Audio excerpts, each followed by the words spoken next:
Unnao rape case में कुलदीप सिंह सेंगर की जमानत पर रोक लग गई है। सीजेआई ने कहा कि जज से भी गलती हो सकती है। वहीं पीड़िता रोई, कहा फांसी दिलाऊंगी। नमस्कार, न्यूज 18 का डिजिटल प्लेटफॉर्म आप देख रहे हैं और मैं हूं रितु सिंह। उन्नाव रेप केस में रेपिस्ट पूर्व बीजेपी विधायक कुलदीप सेंगर की जमानत पर सुप्रीम कोर्ट ने रोक लगा दी है। कोर्ट ने सेंगर को नोटिस जारी करते हुए जवाब मांगा। मामले में 4 हफ्ते बाद सुनवाई होगी। सेंगर को दिल्ली हाई कोर्ट ने 23 दिसंबर को जमानत दी थी। इस जमानत के खिलाफ सीबीआई ने सुप्रीम कोर्ट में 3 दिन पहले याचिका लगाई थी। सोमवार को चीफ जस्टिस सूर्यकांत, जस्टिस जेके माहेश्वरी और जस्टिस ऑगस्टीन जॉर्ज मसीह की बेंच में सुनवाई हुई। बेंच ने दोनों पक्षों की करीब 40 मिनट तक दलीलें सुनी। सीजेआई ने कहा कि हाईकोर्ट के जिन जजों ने सजा को सस्पेंड किया वो बेहतरीन जजों में गिने जाते हैं, लेकिन गलती किसी से भी हो सकती है।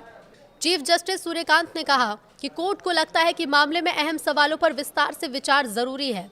आमतौर पर कोर्ट का सिद्धांत है कि किसी दोषी या विचाराधीन कैदी को रिहा कर दिया गया हो तो बिना उससे सुने ऐसे आदेशों पर रोक नहीं लगाई जाती, लेकिन इस मामले में परिस्थितियां अलग हैं क्योंकि आरोपी दूसरे मामले में पहले से दोषी ठहराया जा चुका है। ऐसे में दिल्ली हाई कोर्ट के 23 दिसंबर 2025 के आदेश पर रोक लगाई जाती है। इससे पहले कोर्ट में सॉलिसिटर जनरल तुषार मेहता ने कहा कि ये भयावह मामला है। धारा 376 और पॉक्सो के तहत आरोप तय हुए थे और ऐसे मामले में न्यूनतम सजा 20 साल की कैद हो सकती है, जो पूरी उम्र की जेल तक बढ़ाई जा सकती है। इधर सुप्रीम कोर्ट का आदेश सुनते ही पीड़ित फूट फूट कर रोने लगी। एक्टिविस्ट योगिता भयाना और अन्य महिलाओं ने उसे संभाला। इसके बाद पीड़िता ने कहा कि मैं इस फैसले से बहुत खुश हूं। मुझे सुप्रीम कोर्ट से न्याय मिलेगा। मैं इस लड़ाई को जारी रखूंगी। उसे फांसी की सजा दिलाऊंगी, तब जाकर हमारे परिवार को इंसाफ मिलेगा। सीजेआई सूर्यकांत ने कहा कि इस मामले में गंभीर कानूनी सवाल है जिस पर विचार जरूरी है। उन्होंने ये भी कहा कि हाईकोर्ट का आदेश जिन जजों ने दिया विदेश के बेहतरीन जज में गिने जाते हैं, लेकिन गलती किसी से भी हो सकती है। ऐसा कैसे हो सकता है कि पॉक्सो कानून के तहत एक पुलिस कांस्टेबल को लोक सेवक माना जाए, लेकिन किसी निर्वाचित जनप्रतिनिधि जैसे विधायक या सांसद को इस दायरे से बाहर कर दिया जाए।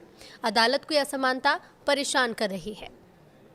जस्टिस जेके माहेश्वरी ने सवाल उठाया कि हाईकोर्ट ने अपने आदेश में साफ तौर पर कहा भी है या नहीं कि आरोपी धारा 376(2) के तहत दोषी है या नहीं। अब इस पर वरिष्ठ वकील हरिहरन ने कहा कि किसी कानून में दूसरे कानून से परिभाषा उधार लेकर लागू नहीं की जा सकती। सुप्रीम कोर्ट में सुनवाई के दौरान पूर्व गृह मंत्री लालकृष्ण आडवाणी का जिक्र हुआ। सीबीआई ने 1997 के आडवाणी केस का हवाला देकर दलील दी कि चुने हुए विधायक को आपराधिक कानूनों के तहत पब्लिक सर्वेंट माना जा सकता है। अगर विधायकों को भ्रष्टाचार जैसे अपराध के लिए सरकारी कर्मचारी माना जा सकता है तो बच्चों के खिलाफ यौन अपराध से जुड़े मामलों में भी यही सिद्धांत समान या उससे ज्यादा सख्ती से लागू होना चाहिए। सीबीआई ने कहा कि पॉक्सो के तहत सरकारी कर्मचारियों की परिभाषा से विधायकों को बाहर करने से कानून का उद्देश्य खत्म हो जाएगा। दरअसल सीबीआई ने एलके आडवाणी समेत कई राजनीतिक हस्तियों के खिलाफ 1997 में प्रिवेंशन ऑफ करप्शन एक्ट 1988 के तहत केस दर्ज किए थे। आरोप ये लगाया था कि सरकारी फायदे के बदले राजनेताओं को अवैध फंड दिए गए थे। तब ये कानूनी मुद्दा उठा था कि क्या चुने हुए प्रतिनिधियों को भ्रष्टाचार विरोधी कानून के मकसद से सरकारी कर्मचारी माना जा सकता है। इस पर सुप्रीम कोर्ट का जवाब हाँ था। कहा गया था कि चुने हुए जनप्रतिनिधि भ्रष्टाचार निवारण अधिनियम के तहत सरकारी कर्मचारी की कैटेगरी में आते हैं। पीड़ित के साथ 4 जून 2017 को सेंगर ने रेप किया था।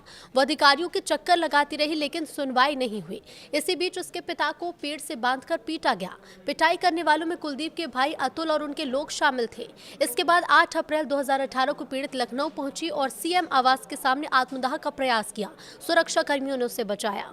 अगले ही दिन खबर ये आई कि पीड़िता के पिता की पुलिस कस्टडी में मौत हो गई। मामले में कुलदीप, उसके भाई, माखी थाने के एसएचओ समेत 10 लोग आरोपी बने। बाद में इन्हें सजा हुई। सेंगर की संलिप्तता और पिता की मौत ने इस केस को बड़ा बना दिया। 12 अप्रैल 2018 को केस सीबीआई को ट्रांसफर किया गया।